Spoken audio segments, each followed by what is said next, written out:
E dizia consigo mesma: tenho um amante. Deleitando-se com essa ideia, como se for uma nova puberdade que lhe sobreviesse.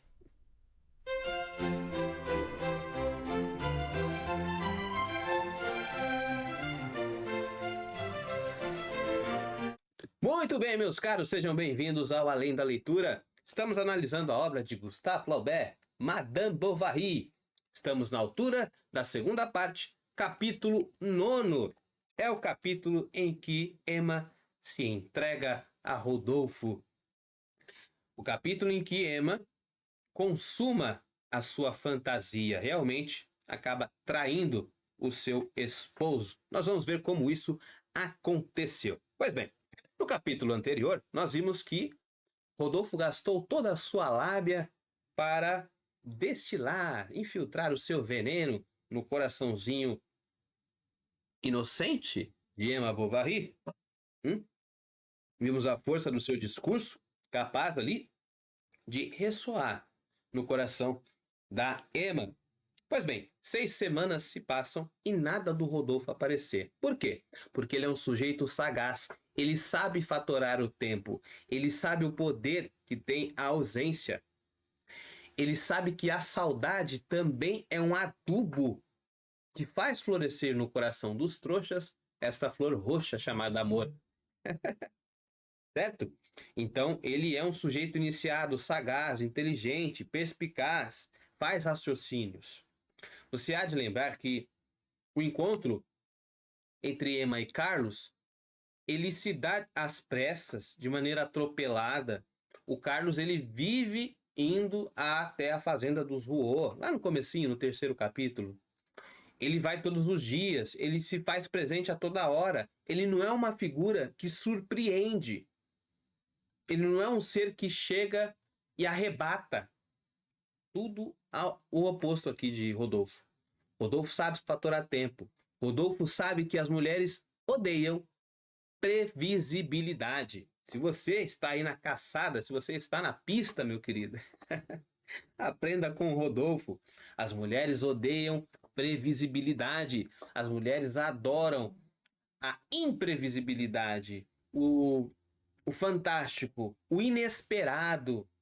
A emoção precisa fazer parte, principalmente no começo. Okay? Então, o Leão sabe jogar o jogo. O Rodolfo sabe jogar o jogo. Certo? E aí ele passa ali 6 semanas sem encontrar com Emma. Porém, uma bela tarde, enfim apareceu. Okay?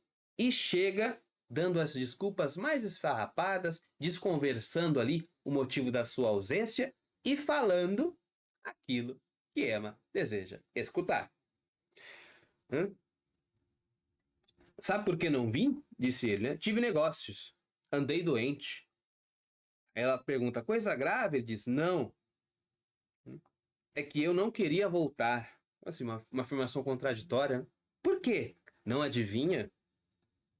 E olhou-a de forma tão insistente que ela abaixou a cabeça corando. Né? Ou seja, era por conta dela. E aí ele vai dizer, e aqui eu quero chamar a atenção a você, a primeira coisa. Olha esse discurso do Rodolfo. Emma, e a moça recuou. Ah, está vendo? Tornou ele, com voz melancólica. Eu tinha razão de não querer voltar, pois esse nome que me enche a alma e que me escapou dos lábios, a senhora mo proíbe. Senhora Bovary. Toda a gente a chama assim. E, contudo, não é esse o seu nome. É o nome do outro. Né? Como se Emma não fosse realmente uma pessoa, uma individualidade. Emma é um produto, uma espécie de. Ela está ligada. Não tem nenhum nome próprio. Não tem um nome próprio. É a senhora Bovary, mas esse não é o nome de Emma. Ou seja, ele está ali jogando justamente para desfazer a, a formalidade em que se enquadra o relacionamento de Emma. E de minar essa formalidade para que ele possa dar o bote. É isso? E diz que ama o nome de Emma e parará e pererê. Né? Como é que eu posso lutar contra o céu? Não se pode resistir ao sorriso dos anjos. Deixamo-nos seduzir pelo que é belo, encantador, adorável. Era a primeira vez que Emma ouvia tais coisas, e seu orgulho, como quem repousasse numa estufa, se espreguiçava molemente, e todo inteiro ao calor daquela linguagem. Ou seja, meus queridos, massageie o ego. Uma massagem bem dada no ego é tudo o que um coração inocente, não iniciado na vida, que vive de fantasias, quer escutar. É exatamente neste ponto em que Rodolfo insiste, bate, chicoteia, até que a Emma cede. Muito bem, o Carlos entra na casa, é recebido pelos dois ali, né, naquela coisa, opa, opa, o marido chegou tal. E aí o Rodolfo já também vai logo discursando aquilo que Charles quer ouvir. Já chama ele por doutor. Boa tarde, doutor. Né? Olá, doutor. E o que acontece? O ego de Charles também fica inflado, ok? Bom dia, doutor, saudou Rodolfo. O médico, desvanecido com o título inesperado, desfez-se em atenções, e o outro se aproveitou disso, para se refazer um pouco. Sua senhora me falava da saúde, aí ele citaria a saúde de Emma, o Carlos concorda que ela não está bem, que seria interessante ela fazer alguma coisa, e o Rodolfo dá a sua primeira cartada. Ele diz: bom, seria uma boa ideia andar a cavalo? Será que não lhe faria bem andar a cavalo?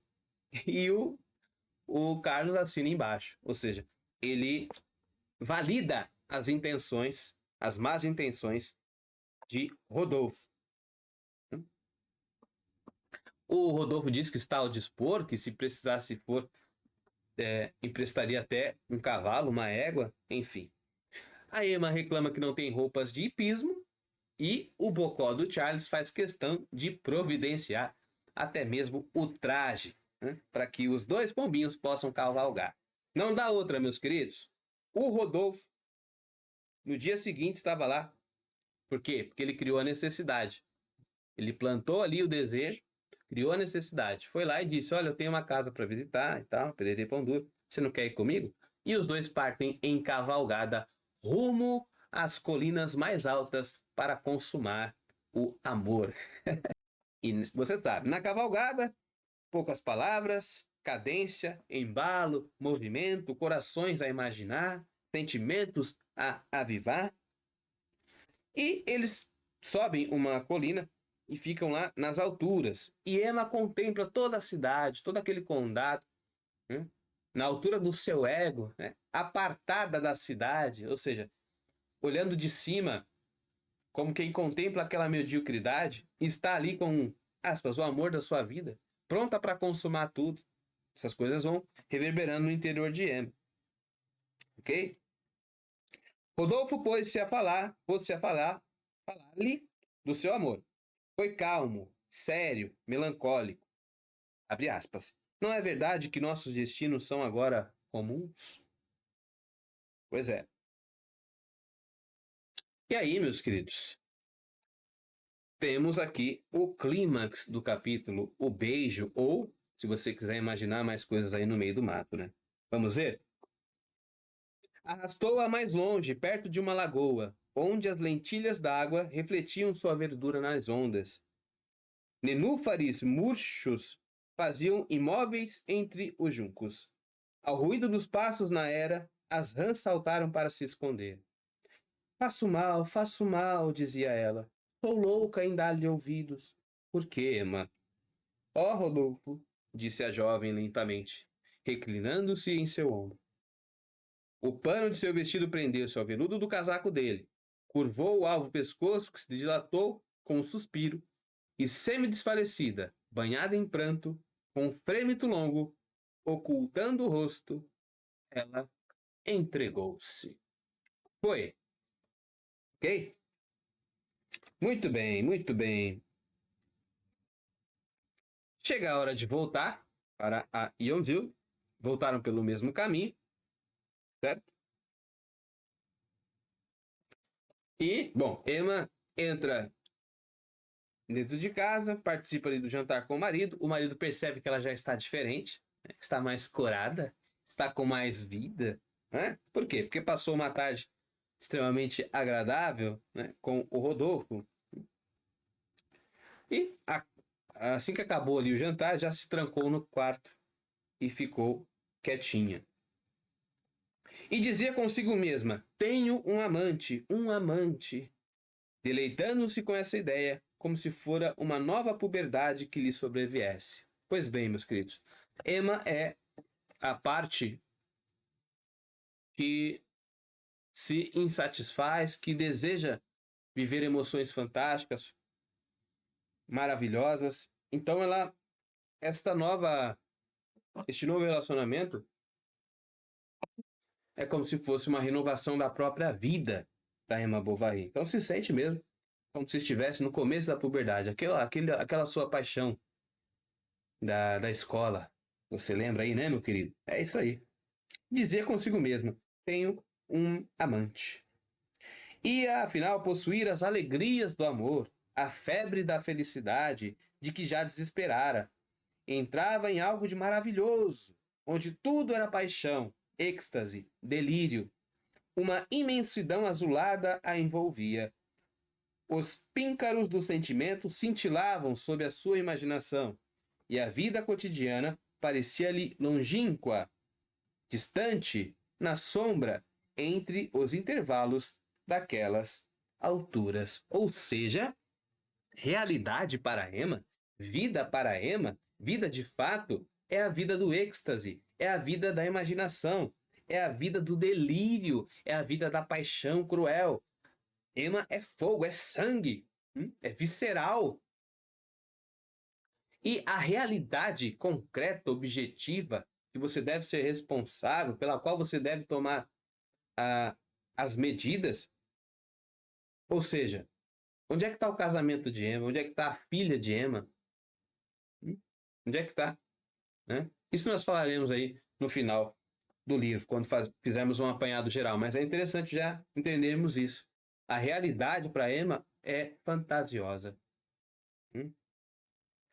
Pois bem, lembrou-se das heroínas dos livros que havia lido e a legião lírica dessas mulheres adúlteras punha-se a cantar em sua lembrança, com vozes de irmãs que a encantavam. Ou seja, ela se sente parte desta pleia de mulheres que foram adúlteras. Lembremos aqui de Dalila,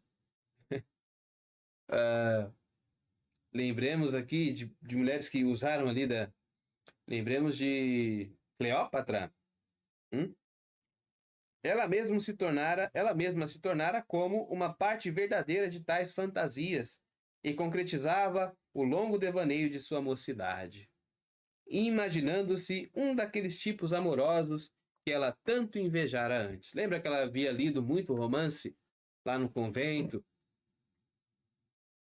presente lá da irmãzinha? Pois é. Então agora ela está meio que revivendo, como se estivesse realmente vivendo aquela história, aquele romance.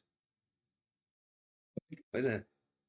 Além disso, Emma experimentava uma sensação de vingança. Vingança com a própria vida, que, na cabeça dela, ela tinha o direito de ter de viver uma fantasia.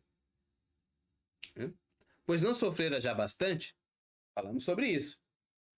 Quando você acha que a vida te deve emoções, que te deve fantasias, êxtase, delírios, romances extremamente fantásticos, qualquer outro tipo de frustração acaba sendo muito difícil de ser suportado.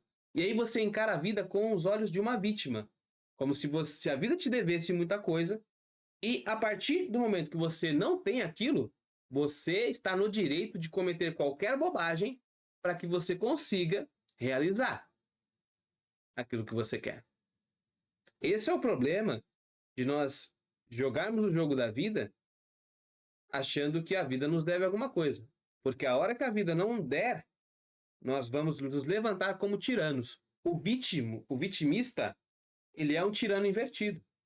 A primeira oportunidade que ele tiver para ser tirano, para acabar com seus valores, ele vai fazer. Porque na realidade ele é um egocêntrico.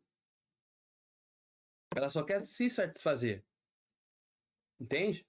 Não vai perder a oportunidade de fazer isso. Sente-se no direito de fazer isso. Muito bem, meus caros.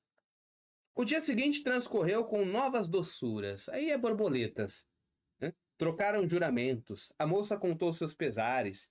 Ele interrompia para beijá-la. E ela, olhando-o com as pálpebras semicerradas, lhe pedia que a chamasse pelo nome. Não quero ser chamada de Bovary. Agora estou, aspas, solteira. Eu estou na posse da minha personalidade, aquela coisa toda. Chamai-me Emma. Emma, Emma, Emma. E o Rodolfo ali, amigão. O Rodolfo só aumentando aquela chama. Estavam na floresta, como na véspera, numa cabana de tamanqueiros. As paredes eram de palha e o teto tão baixo que era preciso ficarem agachados. Estavam sentados lado a lado num leito de folhas secas. Desde esse dia, escreviam-se regularmente todas as noites. Emma levava sua carta ao fundo do jardim, perto da ribeira, e punha numa fenda do terraço. Rodolfo vinha buscá-la e deixava outra, que ela sempre acusava de curta. Uma manhã em que o marido saíra desde o amanhecer, tomou a fantasia de ver Rodolfo naquele mesmo instante. Ou seja, o Carlos saindo para trabalhar, e assim que ele dobrava a esquina, a mulher saía da cama e corria até a fazenda do Rodolfo. Podia chegar logo o Chet, que é o nome da casa, aí ficar uma hora e estar de volta a Yonville. Encontraria toda a gente dormindo ainda. A ideia fê-la ofegar de desejo, e logo depois estava no campo, andando rapidamente, sem olhar para trás. Lá vai Emma. Como teve bom êxito nessa primeira audácia, toda vez agora que o marido estava, saía de madrugada, ela se vestia num ápice e descia a passos leves a escada exterior que levava à beira d'água. E ali foi, dias e dias. Toda vez que o Charles saía, ela ia lá até o Rodolfo. Rodolfo, àquela hora, dormia ainda. Era como uma alvorada de primavera que lhe entrasse pelo quarto. As cortinas amarelas nas janelas deixavam passar docemente um raio de luz dourado. Emma tateava, piscando os olhos, enquanto as gotas de orvalho suspensas de seus bandós formavam como que uma auréola de topázio em volta de seu rosto. Puxa vida, é uma imagem muito bonita, né? O Flaubert nos dá esse contraste de sensações para a gente entender a emoção da Emma. Lembra que ele fazia isso com o Charles? Ele fazia assim também. Nos descrevia tudo que o Charles estava sentindo diante de Emma, mas quando nós víamos a visão de Emma, a coisa parecia sem graça, sem sal. O mesmo acontece aqui. Ele faz com que nós possamos ver em Emma uma emoção com esse jogo de palavras, com essas metáforas, né? de um rosto coberto por orvalho numa manhã. E nos dá, do outro lado, um ser displicente como o Rodolfo, né? Que enxerga aquilo como um exagero, vendo aquilo não tão fantasiosamente assim, certo? Na despedida levava um bom quarto de hora. Emma chorava, então, quisera jamais largar Rodolfo. Qualquer coisa de mais forte que ela a impelia para ele, de tal forma que um dia, vendo-a aparecer de improviso, ele franziu a testa, como se estivesse contrariado. Que tens? Indagou ela. Estás doente? Dize-me. E ele declarou por fim, num ar sério, que suas visitas se tornavam imprudentes e que ela se comprometia. Porque ele não quer se comprometer, meu amigo. É isso. Muito bem, meus caros, este foi o 9º capítulo da segunda parte, capítulo, então, em que Emma realmente consuma as suas aspirações fantasiosas, que Rodolfo consegue capturar o coração e outras cositas más de Emma Bovary. Se você gostou desse vídeo, deixe o seu comentário, deixe o seu curtir. Nós estamos nos preparando. Juntos vamos chegar até a Olimpíada de Literatura que acontece em novembro, preparadíssimos, analisando da obra aquilo de mais importante ela tem a nos transmitir, que é a formação da nossa alma, através dos personagens, nós vemos como a nossa alma pode se comportar em determinadas ações. Os romances que atravessam os séculos têm por objetivo transmitir conhecimentos que nos fazem crescer como seres humanos. Provavelmente você não viveu uma aventura tão fogosa como a de Emma Bovary. Mas a partir do momento que você teve contato com a obra, que você leu, que você vivenciou essa experiência, ainda que narrada aqui, você tem um vislumbre não só de personagens isolados, não só de uma sociedade do século X ou Y, mas da alma humana. E assim nós podemos crescer. Muito bem, meus caros. Se você gostou, deixe seu comentário, deixe seu curtir. Nos vemos no próximo vídeo.